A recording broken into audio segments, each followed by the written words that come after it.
seems like he's in a good mood. Should be, right, with the big announcement, Gatorade. Yeah, his life doesn't suck, right? He's got a lot to be happy about. What do you think about that? A major sponsor coming in. I mean, being obviously to sponsor him, not at the UFC, but I mean, that's still got to be a proud day for you too. Yeah, it's awesome. Obviously, we let it happen. You know what I mean? Yeah, he's getting all the big ones too. Him and George St. Pierre have some serious sponsors. I like it. Dana, Gustafsson is a huge underdog for this fight. I know the bookies are making odds to get people to make bets, but do you feel that Gustafsson's being a bit disrespected? I don't know. John Jones is really good. You know, I think that they're making lines that they don't want a lot of money going on Jones because they think Jones is going to win. So you know, that's the way the book works. Jones is good, really good. Dana, if you can just comment a bit coming off of Saturday's the Mayweather scorecard. There seems to be a bit of a shakedown right now. Isn't that funny? There's a shakedown when they make a mistake in boxing, right? Well, now all of a sudden everybody's going to lose their job when they make a mistake in boxing, but you know, they can screw our stuff up all the time. In an indirect way, though, do you not somewhat benefit from this? Where Yes. it's going to be more of a thorough process here? Yeah, I think things are going to change. I think things are finally going to change in Nevada. Dan, did you see the day when your fights are all about the purse, which is what the Mayweather fight was all about? You know, I don't know if that fight was all about the purse. Obviously, the purse was pretty crazy. It's, you know, and now the talk is that they broke the record, that they did break the pay-per-view record, so that this thing might come in around 2.6, 2.7, which is amazing. And it's one of those things that I always say. I was rooting for him, and I was joking. I said, I hope you guys do 3 million. They almost did 3 million. And it just sets the bar where if you had that fight was the perfect storm. You had this Mexican that entire country was behind. You had this guy who hasn't lost a fight in 17 years and is really good at selling fights. And it's amazing what the potential is for the right fight. Did you see your guys making that kind of? You know, given that people paid $75 to watch that last week, how does that affect your show? So the question is how many of those buys were Hispanic, you know? A lot of Hispanic buys there. And I don't know. I mean, it's not going to be great for me. It's not like, you know, everybody's got a bunch of pay-per-view cash laying around, but we'll see. It'll be interesting to see how it affects us. Then if Alexander wins this, what can he expect in the near future? What's going to happen? He's going to be the champion, and his life's going to change. Maybe he'll get Gatorade. In what way is his life going to change? When you have that belt, everything changes. Everything changes when you're the champion. You know, obviously the attention, the money, everybody's gunning after you. There's a lot of pressure.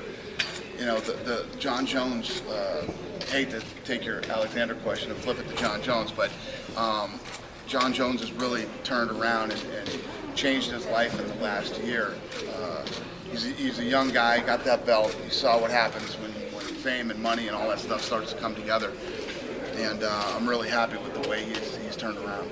To flip back, you know, you'll see the pressure that goes on Alexander if he wins that belt. to go back to what you were saying, you know, a couple of years ago you had the Dallas show that you went against Mayweather, and you know, Nick kind of won with that Nick Diaz spot.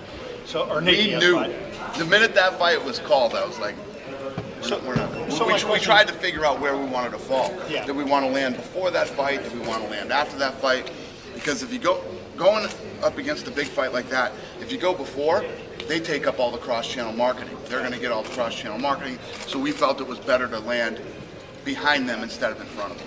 So going forward, is that what you would do, or do you have to look at how you do It the depends show on the before you fight. decide? Depends on the fight. I mean, there's tons of boxing fights that'll happen that we wouldn't sweat. Right.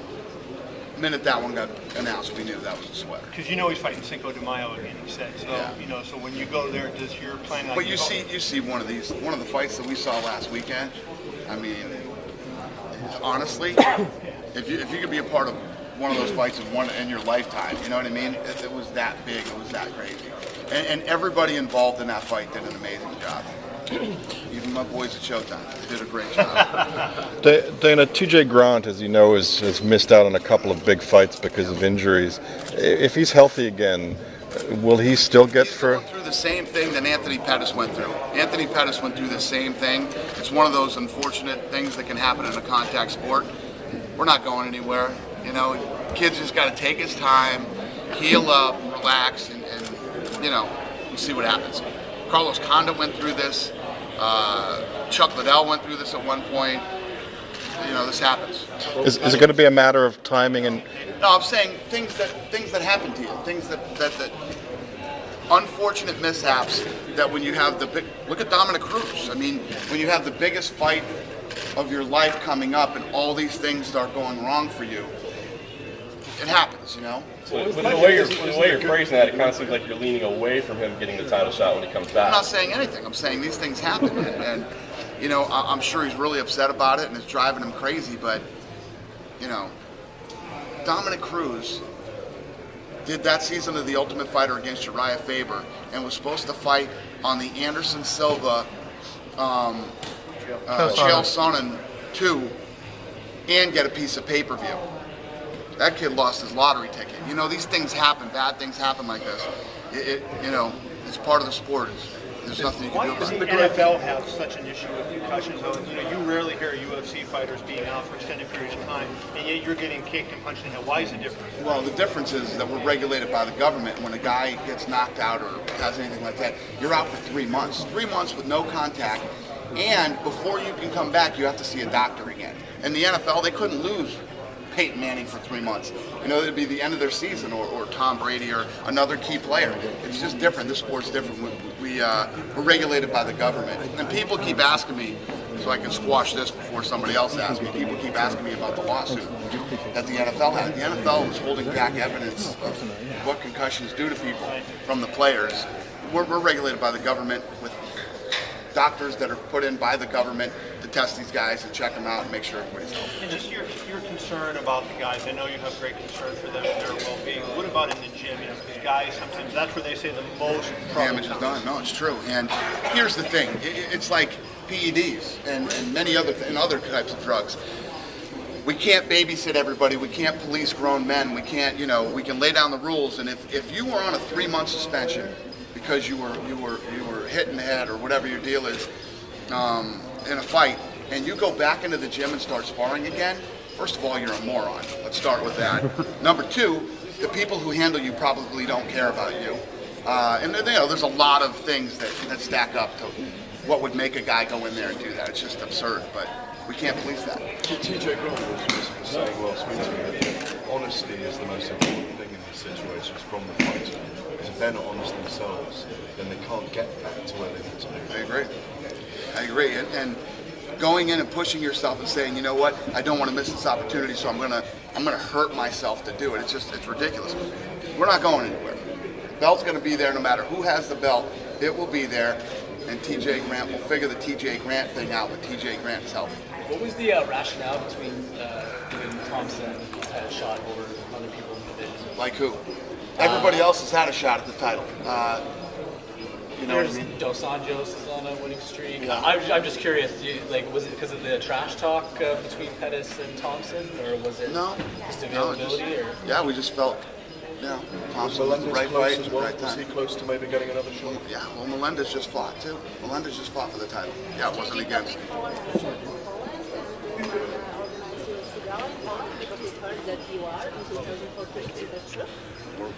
We're trying to go everywhere, and obviously, right here, right now, I couldn't honestly tell you about Poland, where we are in Poland, but yeah, we're coming to Poland too. I just don't know when. But it's 2014 because it was like almost official information. The UFC will come to Poland. Right. We've been this close to going to the Philippines and a couple other places, and things fell through, last minute, whether it was a sponsor or whatever. So, yes, we are planning on coming to Poland. I don't know if it'll be 2014, but we're working on it. The receipt of success in World War is, what is the receipt to achieve success? Well, first of all, I think that like we said a long time ago, we believe this thing works everywhere. It's an exciting sport, and we put on a great show, live event, and on television, and it just resonates. It resonates with human beings. It doesn't matter what color you are, what country you come from, what language you speak. Everybody likes it, and it works everywhere. I guess that's the recipe. Do you know Palma, the player, the competitor, which fight for September? We gave him a bonus for the fight with the Do you remember that? No. No. No. Okay. And do you know any Polish competitors who will play on the rematch. Do you know him? Maybe? Do I know him? Yes. Ivan Fighting on Putski. UFC. Yeah, Ivan Putski. Horsepower, baby. Dana, you know, in Sweden, a lot of people don't understand how big this is, the fight between Jones and Gustafsson. Can you try to convince them? It's big, huge. Believe me. Why is that? Well, first of all, this fight, a lot of people have been criticizing John Jones for a long time, saying he's too big for this division. He makes 205 pounds. He's not too big for the division, number one. Number two, Gustafsson is actually taller than him, almost matches him in reach and length and everything else. So if he beats Gustafsson, they can't have that argument anymore. And obviously, for Gustafsson, John Jones is about to break the record for most title defenses, unless Gustafsson beats him on Saturday night and becomes the new light heavyweight champion. And it would be the first Swedish champion ever. So. And what if Gustafsson wins this fight? How is that going to affect his life, do you think? If he wins this fight, he becomes the world champion, and sponsorship, money, opportunities. I mean, everything changes. Once you get that belt, your life changes big time. Would Jones get an automatic rematch? There's never any automatic rematch clauses. We would go by, how the fight goes. Does it that kind of a fight that deserves a rematch? Does it help the development of the sport into Europe if he wins it as well? Yeah, it definitely wouldn't hurt it. Having him the champion in Sweden, it definitely wouldn't hurt the European growth. Would you have a defense over there? We would have to. Plus, I mean, Sweden's awesome. I mean, every time we've done an event over there, it's been amazing. And yeah, we would for sure. And do you have any updates on Dominic Cruz and how it looks? First of the year, I hope. Yeah, and, for the longest time, you stood behind him and said, "We're not taking this guy's belt away. We're not." And then lately, you've kind of said, "Well, yeah, let's get to the point now where it's Yeah. just like, if he can't fight at the beginning of the year, we got to pull the trigger." And it's no indictment on him. It's just a matter of. Yeah, it's been 2 years. I mean, a lot of people think we're crazy for holding up the title this long, but it's a tough thing to do, to take a title away from somebody. It's hard to do. If you had to make that call, do you know what you do? Would you just make whoever wins this fight the champ, or would you have another title fight that was like the actual belt? Or? Well, no, the interim champ would become the champion, and he would defend the title against whoever was next. Is there thought in UFC of raising the purses? Is there a thought in what? In the UFC of raising purses and sort of the bottom line? To 41 million?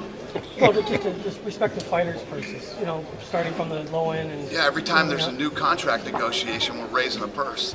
So guys now are making more, generally speaking, than they were a year or two. Every time a fight happens, there's guys making more. Yeah, when a guy wins a fight, he doesn't go backwards; he goes forward. And all this talk, I know I'm going to be hearing this shit forever now because these guys just did it's 41 guaranteed. When this is said and done with pay-per-view, Floyd will make almost $100 million. And that's just. So you were expecting, because of what Mayweather and the whole fight was, before the fight was about money, you were sort of expecting the guys were going to come up to you and say, these boxing guys are making this much money, what are you guys making? The boxing guys aren't making that much money. Yeah. Right, yeah. You got a couple guys. It's always the same thing in boxing. You got a handful of guys that are making the crazy money, and good for them, man. The sport has been around for a long time. But people have to realize, we just started making money in 2007. Do people understand that? We just started making money in 2007. And this is nothing like boxing. It's completely different. We have a league. We go in and open up all these other countries. We spend millions of dollars growing the sport. Money gets invested back into the sport of mixed martial arts here. It doesn't happen in boxing. Dana, this might sound like a weird question, but it seems like one of the aspects that draws people in Floyd so much is just his money and his lifestyle. Have you ever considered really making like a fight about money? Like, look how much money. Dana money. No, yeah. Look how rich St. Pierre is. Look what he's doing on his free time. Let's face the facts. Floyd Mayweather, when he was Pretty Boy Floyd, not that many people were interested. When he became Money Mayweather, he became this huge personality. I'm in this business. We create these shows to, sell fights and entice people into these characters and do all this stuff. I watched the show and it's just, Floyd knows how to do it. Floyd took this money side, went out, he'll go out on one of the shows and bring a stack of money and buy a car and do all these things. And it's entertaining to people. People, whether they like it or they hate it, they're invested in the fight one way or the other, whether they want to see Floyd lose or win. he's done a great job at selling himself that way. And it's just you just can't go out and just start throwing money around and say, all right, let's do this. We're going to turn somebody into a money guy. It just is what it is. And this sport is still so young, and there's so much. We're not even sanctioned in New York. We're not even sanctioned in New York. We've just been on Fox for a couple of years, and we're talking about doing a $41 million payday. It's crazy. It's just, feedback from fans on the Ultimate Fighter episodes, where it seems like Ronda was just this beloved star, and now, and she kind of hinted at some of this, it seems like Misha's gaining a lot of fans, and some people are getting turned off by Ronda just because of the friction and how one is being perceived as opposed to the other. Have you started to notice a shift in fan bases? no, I haven't. I don't know. I signed Ronda Rousey for a reason. That's why when at first everybody was saying, oh, I had a crush on her. Yeah, I got a crush. Now you see why I signed Ronda Rousey. It's the fight business, man, and she is the reason women fight in the UFC now. It seems like this season has been very well received thus far, 3 episodes in, and only really truly know how popular it is by the end. But is it almost surprising that it feels like people are even on the show more interested in the storylines involving the women than the men? That there's such a fresh, coat of paint on all of this. Does it make you think that you should do this more seasons, full season with women, other stuff with women? Well, there aren't enough women to have women every season. But yeah, it's interesting. It's different. Yeah, we hope that would be the case. Surprising? No. Once I ended up bringing women in, I don't think anybody's surprised at how the season would go, especially the fights. I mean, the women's fights are always entertaining. They always give 100%, and it just gets better. The season keeps getting better and better and better. Just think about the boxing. Of course, you had your history with the Showtime.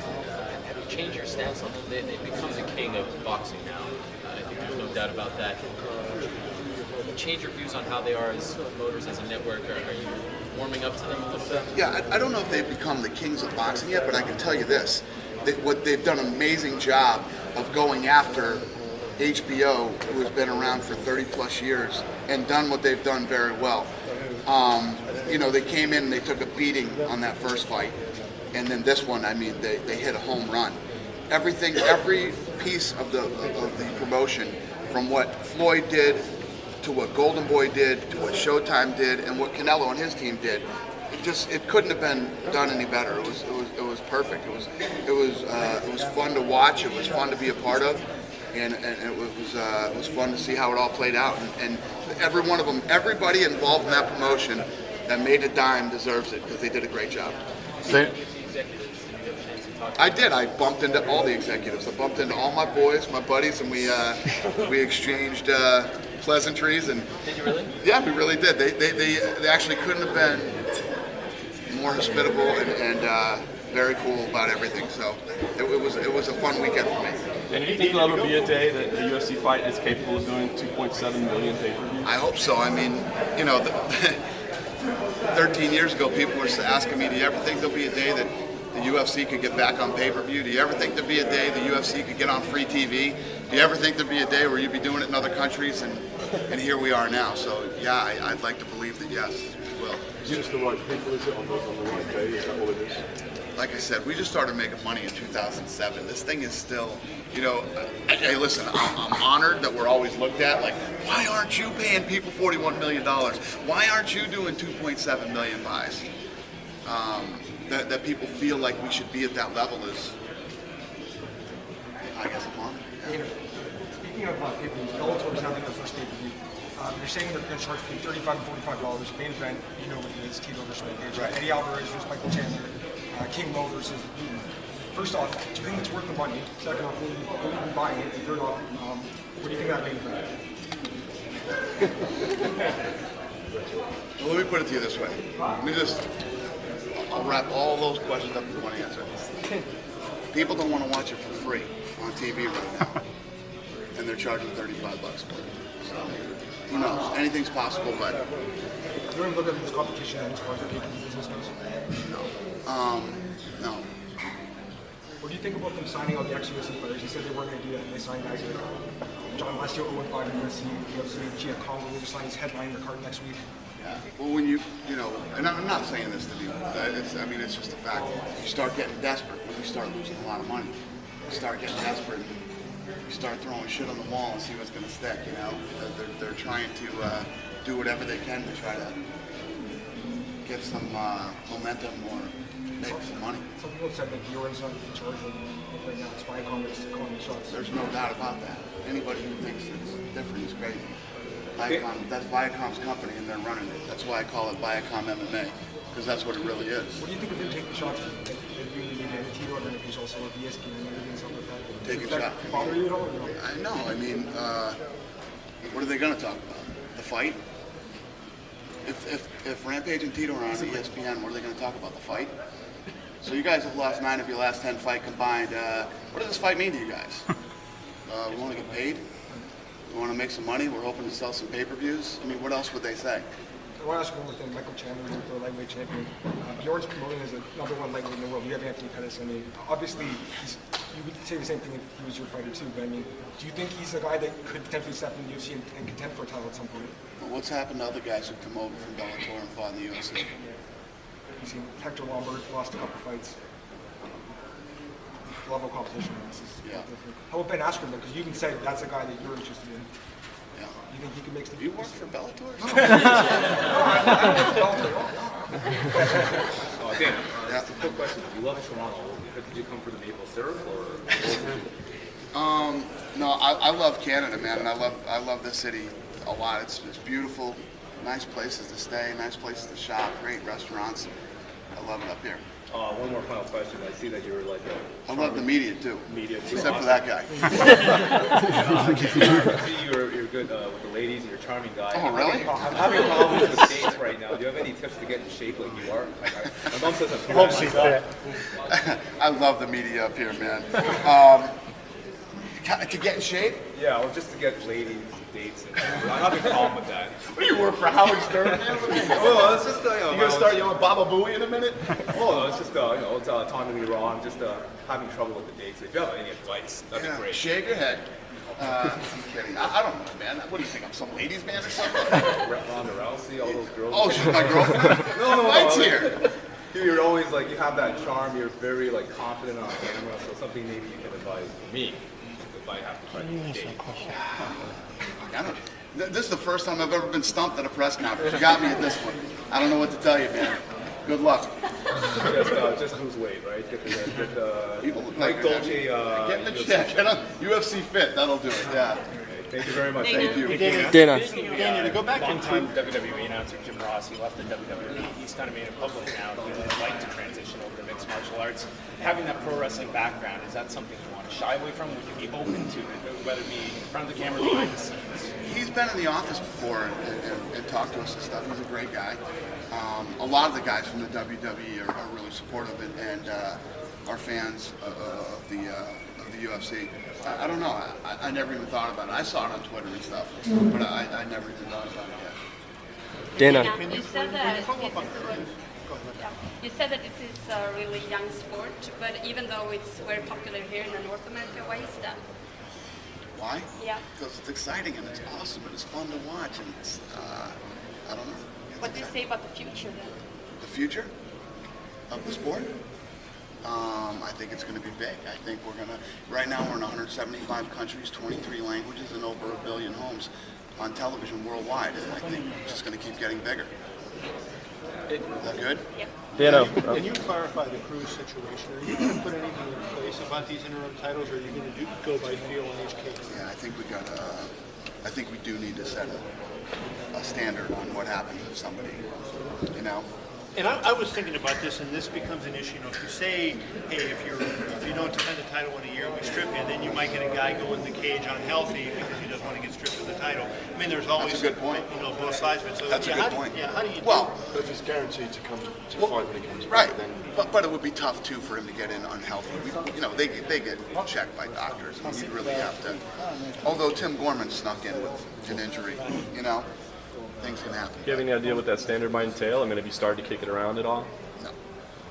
Then, what you see in Jose Aldo future? Will he fight Lamas or schedule, or we will wait for the patches? We'll wait and see what happens, and then we'll go from there. Dana, what do you think about Jones kind of dismissing Glover as the next title challenger? He said he's not ready for him yet and all that kind of stuff. What do you think about that? Do you think it kind of takes He's away... not his trainer. He's not his, But do you think kind of takes away from Glover's credibility, though, as like a next challenger? Glover's been around forever. He's on a, what's his win streak? 20 fight win streak. I think he's ready. If Alex wins... He might not be ready for John Jones. John might be right, but he's ready for a title shot, that's for sure. If Alex wins now, this weekend, is the card he's going to fight at next? Or are you looking at having another card in April in Sweden? I don't know. We got to see what happens first. I will be predicting no futures here today. I will not be predicting who will win, what will happen, or any of that. But will you be back in Sweden next year? If he wins? No. No, I'm kidding. Yes, probably. Sweden is awesome. Every time we go to Sweden, it's a huge success. It's a great place to go. I love the meatballs, and yeah, we'll talk about that. How big would a fight be in the Philippines? What's that? How big would a fight be in the Philippines? Huge. Be huge. We've been working on that for a long time. Like I was just telling one of these guys over here, it was this close. Yeah. This close once, and we bailed, and now it's looking like we're back on again. But, GSP went there before. He said he couldn't leave his hotel. Crazy. Neither could Chuck Liddell. The police had to pull Chuck Liddell out of the streets one day. It's crazy. Probably not for the first time. Touche. Right. Because Cunningham said that he was going to go there, and then he stayed back, but now he's going to go as kind of like a mentor for them. Is Tough China happening? Tough China is happening. What's his role? Tough China is a go. He's going to be the me in China. He's going to go. They're not the promoter. He's just there. He's there to remind everybody why they're there and what's going on, and He's going to play that role on the show. He won't go on any episodes. He won't speak for it. I don't know. Can you be a fucking fighter in China? That's right. I can't do it, so he's going to have to. And will it be the same setup where there are two coaches? Because there aren't many options as far as known. Yep. Tough China's a go. He was in the office 2 days ago, and I walked him through everything with the Ultimate Fighter, and he's ready to go. He's heading over there. Do you have any other toughs? I know you got Canada, Australia tryouts.